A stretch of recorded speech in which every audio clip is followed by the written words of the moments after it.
مجھے ایک شخص ایک دن کہنے لگا کہ مولانا آپ کو اللہ سے ڈر نہیں لگتا؟ میں نے کہا لگتا ہے. کہتے ہیں پھر تصویر بنواتے ہیں. کیوں بنواتے ہیں؟ میں نے اسے کہا آپ کچھ دنوں پہلے جزیرۃ القمر گئے تھے. کہتے جی ہاں. میں نے کہا کیوں؟ کہتے افریقہ کے اس جزیرے میں 7 ماہ لگانے گیا تھا. میں نے کہا آپ کو اللہ سے ڈر نہیں لگتا؟ کہتے بھائی میں تو لے کے لیے گیا تھا. میں نے کہا میرا جواب دیں, ہاں کریں ڈر لگتا ہے تو ہاں کریں, نہیں لگتا تو نہ کریں. میں دوسری لائن نہیں پکڑنے دوں گا, میں اسٹریٹ وے آدمی ہوں. اللہ سے ڈر لگتا ہے؟ کہتے لگتا ہے. میں نے کہا پھر آپ تصویر کھنچوا کر کیوں گئے جزیرۃ القمر؟ یا بغیر تصویر کے پاسپورٹ بنوایا تھا؟ ویزا جو لیا ہے افریقہ کی ایمبیسی سے, وہاں کے ایمبیسیڈر نے آپ سے آپ کی پکچر ایک نہیں 2-4 مانگی ہیں. کیوں؟ آپ نے وہاں کیوں تصویریں دے دی ہیں؟ مولانا وہاں تک کلمہ پہنچانا تھا. میں نے کہا کیوں؟ کوئی لازمی ہے؟ اللہ کے دربار میں کل کہہ دینا کہ میرے مولا میرا جی چاہتا تھا میں جزیرۃ القمر میں جا کے لوگوں کے پاس کلمہ پہنچاؤں, لیکن یہ لوگ گناہ کراتے تھے. اشد الناس عذابا یوم القیامت المصورون. جو مجھے سناتے ہو کہ سب سے زیادہ عذاب اس کو ہوگا قیامت میں جو تصویریں کھنچواتا ہے, تو اللہ یہ مجھے سب سے زیادہ عذاب والے کام تصویریں کہتے تھے. میں نے لہٰذا تصویر بھی نہیں کھنچوائی, پاسپورٹ بھی نہیں بنوایا, میں نے کلمہ نہیں پہنچایا. اللہ مجھے اس پاپ سے ڈر لگتا تھا. اللہ کو کہہ دینا کیوں کھنچوائی ہے تصویر؟ اور پھر صرف یہی نہیں کھنچوائی, ہر جگہ کھنچوائیے. آپ جب امیگریشن کراس کیے وہاں لڑکی نے آپ کی تصویر کھینچی ایئرپورٹ پہ. پھر آپ جب جہاز میں جا کے بیٹھے ہیں وہاں وہ ایئر ہوسٹس آپ کے پاس آئی ہے, کوئی ہمارا ساتھی خوائف جس کے پورے تھے وہ تو نہیں آیا آپ کے پاس. آپ نے کیوں کیا یہ؟ میں نے کہا مولانا آپ مذاق اڑا رہے ہیں. میں نے کہا خدا کی قسم نہیں اڑا رہا مذاق, میں تم سے سوال پوچھ رہا ہوں یہ کیوں کیا آپ نے؟ کہتے آپ کے دل میں اگر کلمے کی عظمت ہوتی نا تو پھر یہ سب چیزیں بندہ برداشت کر لیتا ہے. میں نے کہا کاش تیرے دل میں عقیدے کی عظمت ہوتی نا تو یہ سب چیزیں بھی تو برداشت کر لیتا. تجھے وہاں سمجھ آتا ہے, یہاں نہیں آتا. ہاں ویسے آپ کی بھی تو ضرورت ہے. میں نے کہا شکر ہے کہ تم قائل ہو گئے, شکر ہے کہ تم. میں آج بھی اپنی دعاؤں میں تمہیں یاد کرتا ہوں کہ میرے مولا چپے چپے پر ان لوگوں کی نصرت فرما. میں دل سے دعا کرتا, آپ بھی آمین کہہ دیں. نہ ڈنڈا ہے, نہ جھنڈا ہے, نہ چندہ, اور پوری دنیا میں ہماری جماعت نے دین کا کام کیا.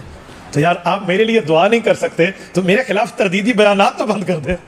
میرے خلاف تردیدی بیانات تھوڑا سا گزارا, تھوڑی سپیڈ ہو لے, ہاتھ ہولا رکھ دے یار. تو یہ ویسر لی امری, یہ اسباب ہے. آپ اللہ سے اسباب مانگیں, اللہ آپ کو. ہاں اگر میرے پاس یہ پاور ہو کہ میں پوری دنیا میں وداؤٹ ٹیکنالوجی جا سکتا ہوں, مجھے نہیں ضرورت کیا امراض کی, میں وداؤٹ ٹیکنالوجی جاؤں گا. میں آپ کو یہاں کارگزاریاں سناؤں نا, آپ کو کارگزاریاں. کیا دارالعلوم امروہہ, کیا سہارنپور کا مدرسے, کیا دارالعلوم دیوبند, کیا جامعہ ازہر مصر کی یونیورسٹیز, اور کیا مکۃ المکرمہ مدینہ منورہ, اور کہاں کہاں تک یہ دین کی دعوت آپ کے اس خادم کی نہیں پہنچی, آپ حیران ہو جاؤ گے. بندے کے پاس موبائل انٹرنیٹ والا موجود ہو, وہ بندہ اردو جانتا ہو, اور اس بندے کو تھوڑا بہت دین سے لگاؤ ہو, اور اس تک ہم نہ پہنچے ہوں, یہ نہیں ہو سکتا. میں پاکستان نہیں, آل ورلڈ کی بات کر رہا ہوں. میں 6 بر اعظم جہاں پر مخلوق موجود ہے, 7ویں میں نہیں ہے, میں سب کی بات کر رہا ہوں. یہ ٹیکنالوجی کو استعمال کیا. ہم اپنے دین کی دعوت لے کر کیوں نہ جائیں؟ بابا اس پر کوئی فتویٰ ہے نا تو اپنے پاس آپ سنبھال کے رکھیں, ہم فتووں کو بہت اچھی طرح جانتے ہیں. جو تعویل آپ شناختی کارڈ کی کرتے ہیں, نوٹ کی کرتے ہیں, اپنے عمرے کی کرتے ہیں, اپنے حج کی کرتے ہیں, پھر اپنے لیے نہیں بیوی کو ساتھ لے جاتے ہیں اپنے عمرے پہ, بیٹی کو لے جاتے ہیں اور نامحرم کی تصاویر کھنچواتے ہیں. وہی تعویل اس فقیر کے, اس کے امراض کے لیے بھی کر لیا جاتا ہے. تو یسر لی امری, یہ دوسری چیز ہے. یہاں ایک دفعہ دخل مقدر کروں, ایک مفتی صاحب مجھے کہنے لگے مولانا حج فرض ہے, اس کے لیے یہ اگر غلطی کرتے ہیں تو گناہ ان کے سر ہے, ہم تصویر کھنچوا لیں گے. میں نے کہا 2 باتیں ہیں. نمبر 1, عمرہ تو فرض نہیں ہے. کہتے نہیں ہے. تو میں نے کہا پھر کہہ دو کہ عمرہ کرنا حرام ہے جب تک تصویریں مانگی جائیں. فتویٰ دے دو نا, عمرہ تو نفل ہے, والعمرہ تو تطوع, عمرہ تو نفل ہے, عمرے کی پابندی کا اعلان کر دیں. اور جو بندہ مجھے کہہ رہے ہیں یہ مفتی صاحب اپنی بیٹی اور بیوی کو لے کر 1 مہینہ پہلے عمرے پہ گئے ہوئے تھے. نمبر 2, میں نے کہا حضرت حج فرض ہے نا, تو دین کی دعوت دینا یہ اس فرض سے بڑھ کر فرض ہے. رسول اللہ صلی اللہ علیہ وسلم نے 63 سالہ اسلامی زندگی میں حج 1 بار کیا ہے, اور دعوت کتنی بار دی ہے؟ سورۃ مزمل پہلا رکوع پارہ نمبر 29, رب کائنات فرماتے ہیں ان لک فی النہار سبحا طویلا, اے پیغمبر آپ نے دن میں لمبا تیرنا ہے, سوئمنگ, تیراکی. ان لک فی النہار مشیا طویلا, نہیں کہا آپ نے چلنا ہے, سبحا طویلا, تیرنا ہے.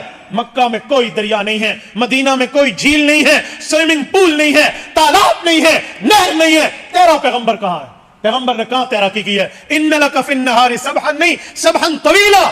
موصوف صفت میں آبجیکٹو جو موجود ہے, یہ اللہ نے کس تیرنے کی بات کی ہے؟ تو مفسرین کہتے ہیں اس سے مراد دعوت الی اللہ ہے, اس سے مراد دعوت الی الدین ہے, دعوت الی الشریعہ ہے, اشاعت القرآن, اشاعت الدین ہے, اشاعت الاسلام ہے. حضور پاک نے یہ محنتیں کی ہیں, تو پیغمبر کی محنت کو سبحا طویلا کہا گیا کہ آپ نے تیرنا ہے. تو بھائی اللہ نے چلنا کیوں نہیں کہا؟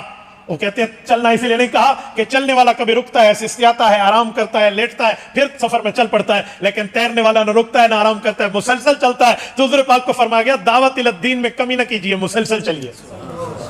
تو پیغمبر نے تو دعوت مسلسل دی ہے پوری زندگی میں، حج ایک بار کیا ہے۔ آپ کو اس فرض پہ حرام میں تصویر پر گنجائش نظر آتی ہے جس کے لیے پیغمبر نے لمحہ در لمحہ، وقت در وقت، زمان در زمان، عمر در عمر خرچ کی ہے، اس پر آپ کو ہمارے لیے تعویل سمجھ نہیں آتی۔ مولانا ہاتھ ہولا رکھیے۔